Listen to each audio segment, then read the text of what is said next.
Good morning. It is April. It's April 10, Friday, and I just wanted to say good morning, and I wanted to make note that my first couple of videos I posted plain, fresh face, no makeup, and I did that on purpose because my enemies put a lot of emphasis on the outer vessel. And they work really hard. One of the things they do is they work on your self-esteem. Really mature professional things like Jelly Belly, your aging bison, Dare to Compare while having harlots stalk you. And they work really hard on your self-esteem. So I did that on purpose. I posted videos of me with no makeup, just a little cream and pure natural, fresh out of bed. So anyway, I wanted to post a few guidelines of the secret persecution in America. Now, it's not. I don't believe that it's limited to Christians, but I can only describe it from a Christian point of view, and because that's what I am, and that's why I'm targeted. And so therefore, I just want to, let you know that I don't believe it's just Christians. I really don't. But I know that with me, it's being done because they were stalking me when I saw the miracles at the beach from the book of Ezekiel. Amazing, beautiful things, because the extent of the persecution is so intense that Father does things of equal intensity to keep you going.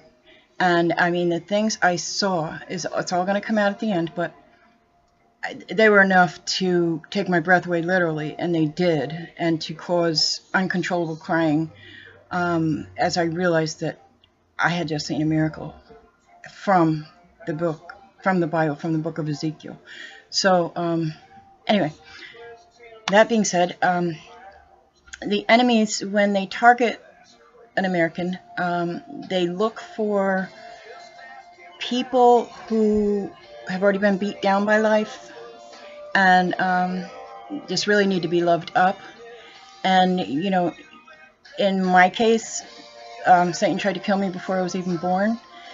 And the black sheep of the family, the one that was picked on at home, picked on at school, and been through so much. I'm not going to put it out here right now. But I didn't let it destroy me because I didn't cling to it. I didn't hold on to it.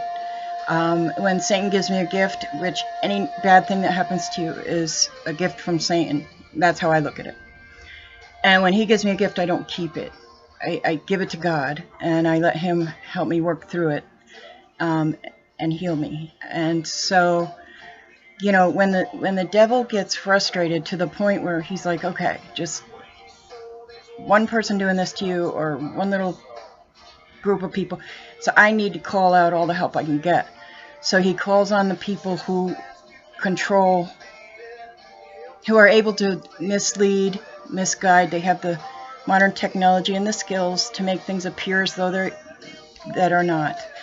And nothing showed me that. Like when I called a radio station, they asked a question, and I called with an answer, and I had the wrong answer, like several others before me.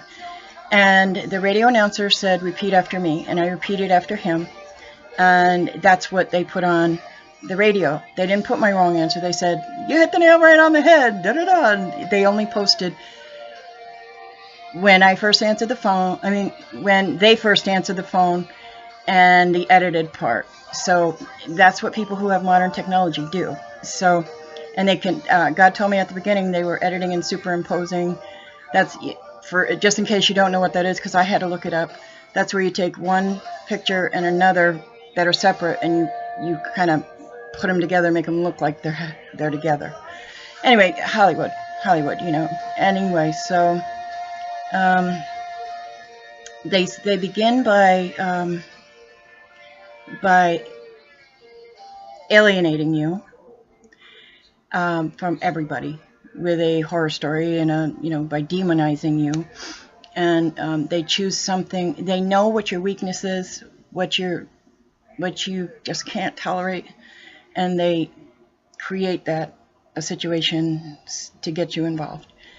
It's all very misleading and very deceptive, and so the key is to isolate you, to utilize everyone around you, so that all you're hearing through modern technology from the inside, they force it in, and then they reinforce it with everybody around you. So all you're hearing is what Satan has to say, and from God. But it gets kind of confused when you have.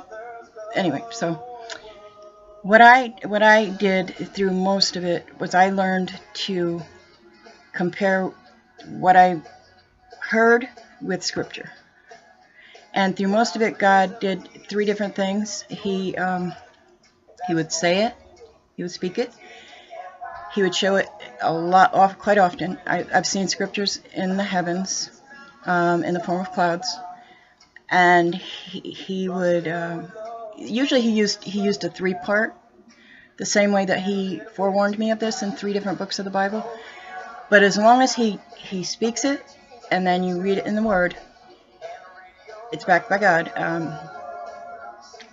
Anyway, that was the difference here. And I had the Bible, I had God's Word in my heart, and I knew certain things. But my oldest daughter, and in keeping with the Bible, it says that children will rise up against parents. Well, they have. I mean, I had no allies whatsoever. But at the very, very beginning, my oldest daughter got out a message to me by speaking something someone else had said. And I think it was Reagan, I'm pretty sure. And she said, Mom, she said, Reagan said, we need freedom of thought.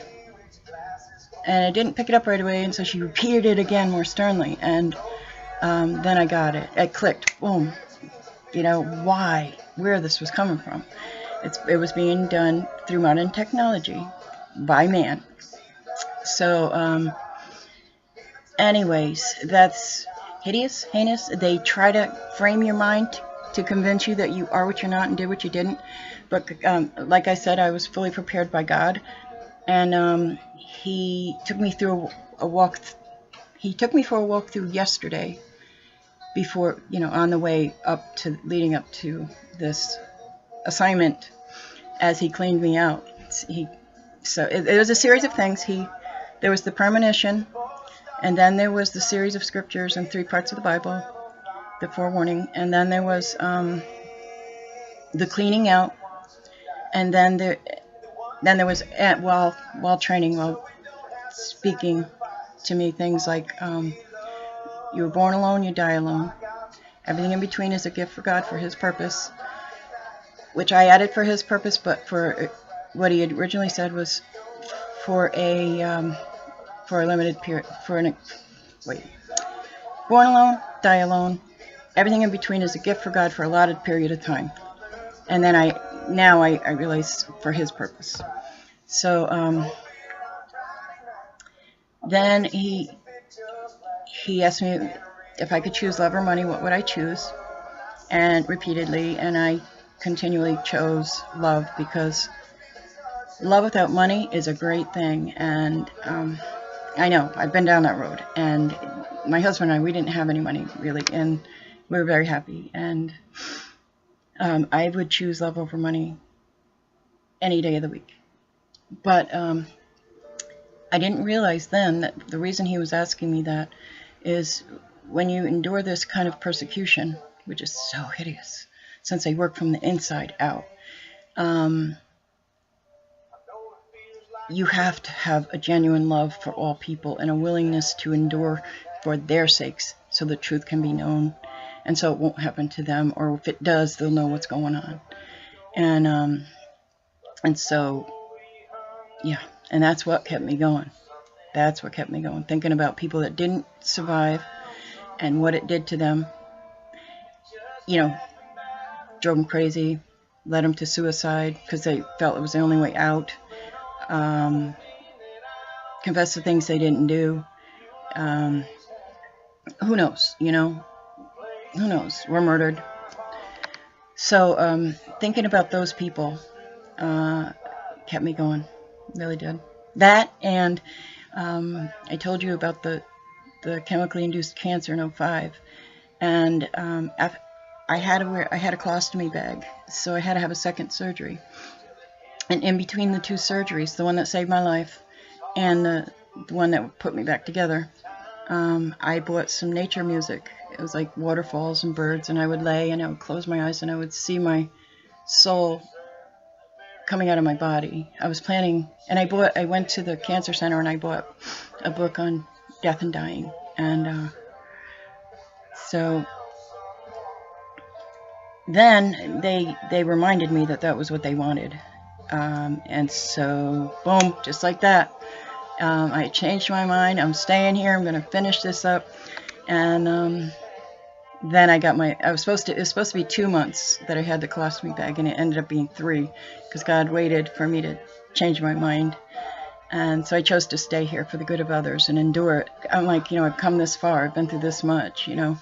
And so I chose to continue. And, you know, when I stand before Jesus, I don't want to hear, well, almost done or well, partially done. I want to hear well done. So, you know, it's another reason. But so here I am in 2015, 10 years later, and since I think I previously described it for what it is. It's, you know, he put me back on the potter's wheel, which is a second upbringing, being raised by him the way I should have been raised. But since I had an injured father and my mother passed away when I was 2 years old, he did the best he could. So I'm going to say he did the best he could, but you know, his injuries from his upbringing, he carried in to raising his children. So anyway, that's not my point. So there's the isolation. Then they work on your self-esteem to make sure you don't have any. And boy, let me tell you, I didn't have any when they came along because I didn't know why God was cleaning me out and why he was letting things happen the way they were. And although I had made a decision to follow him and be happy regardless of whatever and just trust him, and so it was terrifying at the beginning. I remember it was terrifying because it was fear of the unknown. It was like, I don't know what's going on, I don't know why it's happening, and I don't know why they're bothering me. Even though he gave me the scriptures, I didn't quite understand yet what they meant. I had been through so much in my life already. I thought I was going to go right into the good part. It wasn't the case. So he was just re-raising me, and like I said, allowing them to take me through the same things I had already experienced, only this time with a loving, supportive father who was very healthy and knew exactly what to do and say.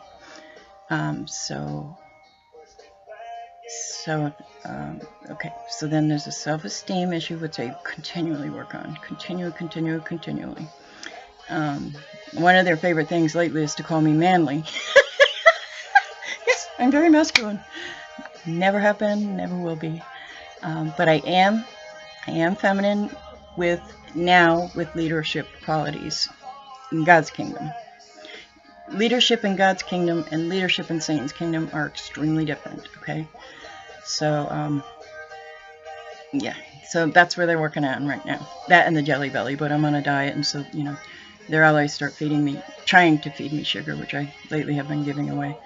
I'm really determined now because I really need to, at my age, when you gain weight, you need to get rid of it as quickly as possible or it's staying. Because I can maintain my weight really well if I try, if I just put a little effort into it. But I allowed myself to gain, since I've been in New York in the last 2+ years, 30 pounds. So I gotta get rid of that, or it could just be more and more and more. And for a while there, I was just gaining. They went to, another thing they do to work on your self-esteem is to, they would have people popping my bicycle tires so I couldn't ride my bike, which is what ultimately happened. I just finally gave up and stopped riding the bike and getting new tires and changing my tires. And that's one thing I learned during is how to change my own tire, because I didn't know how at the beginning. And when I had to pay $40 to get a bicycle tire changed, I decided, and they kept doing it, I decided I better learn how, because that was my transportation to work, which was 5 miles. So anyway, and then in Texas, one of their harlots, her hair was kind of short and shapeless.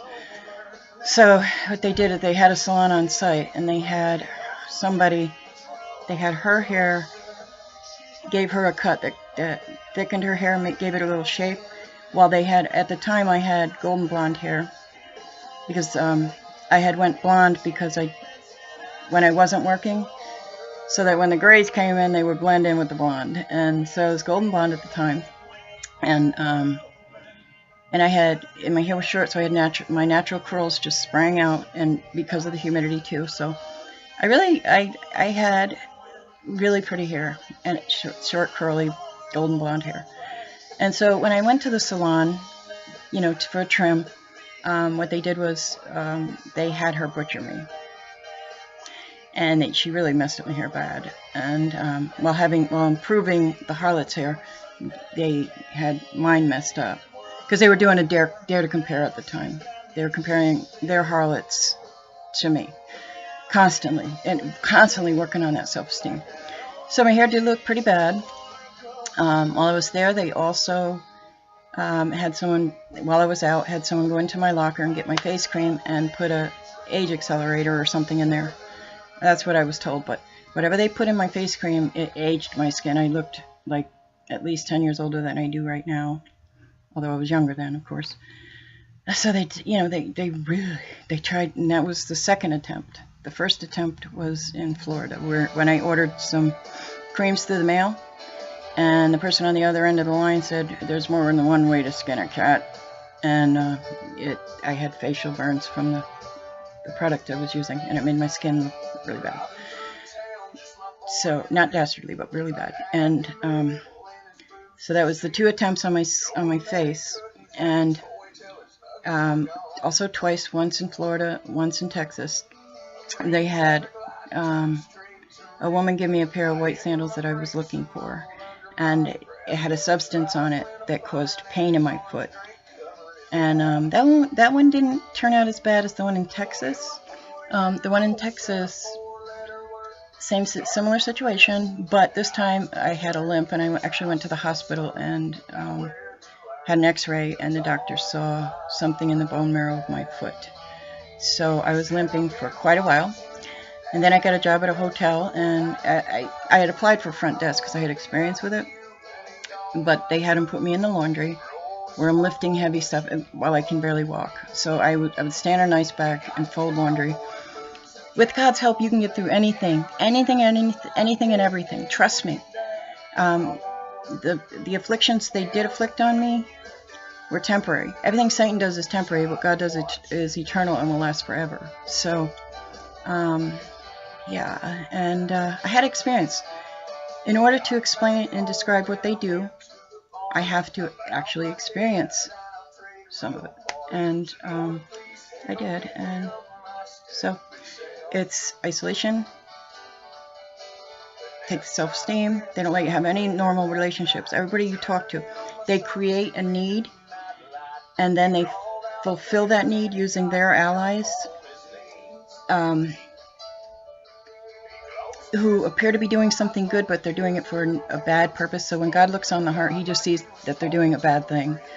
And they're trying to make you look bad, and they're really trying to raise themselves up. So, and when I say they create a situation, I mean by not letting you work. So, for example, they won't let you work, and then they'll assign someone to help you out, who's getting compensation for it, and the purpose is to make you look bad and ungrateful, and so on and so on. So they do that all the time. They create a situation, so and they frame you. They create situations, and they make it look like you're doing something or have done something. And then when I worked at QVC, they would call me at work and tell me what they'd done. well, to tell you, I would have to describe the entire situation, which I don't really want to do right at this minute, because like I'm seeing the clock says 20 minutes, and I don't have all morning. I do have to go to work eventually, and so about half an hour. So anyway, guidelines: demonize the victim, lift up their allies, make them look better, like they're doing good things.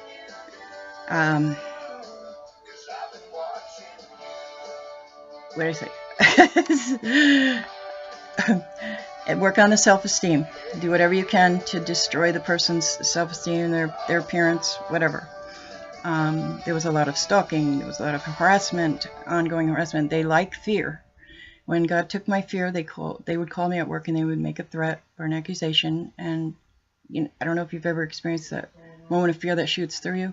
They would see that and they would go, "That's fear." But that's not living in fear. That's momentary fear that warns you of danger.